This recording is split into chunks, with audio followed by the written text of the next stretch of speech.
Hamma singari men ham oldin kasb tanlashda qiynalganman. Oldimda 4 dona soha bor edi. Buni birisi militsiyachilik, ikkinchisi o'qituvchilik, uchinchisi doktorchilik, to'rtinchisi agar buni ham tanlamaydigan bo'lsam, uydagilar bozorchi bo'lasanmi deb aytar edilar. Meni akam militsiya, onam esa doktor. Shuning uchun ham menda militsiyachilik varianti bo'lgan.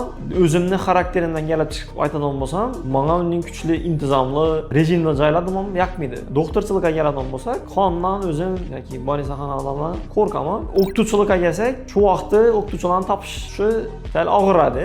U bilan o'g'il bola oilasini boqish qiyin bo'lgan. Shuning uchun ham o'zimni hobbim bo'lgan psixologiyadan ketganman. O'zi HR sohasiga shatib kirganman.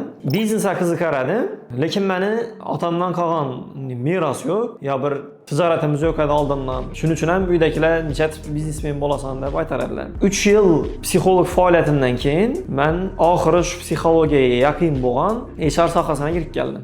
Meni o'zi donishlarimning ichidan ham meni psixologligimdan foydalanib, aynan shu sohani to'g'ri tanlab qo'yibmanmi, yo'qmi degan savollar ko'p tushadi. Hozir yana o'zlarimizning maktabdan ham bolalarni qobiliyatini aniqlasha bo'lgan ehtiyoj yuqori hisoblanadi. Ehtiyojdan kelib chiqqan holatda izlanib ko'rdim.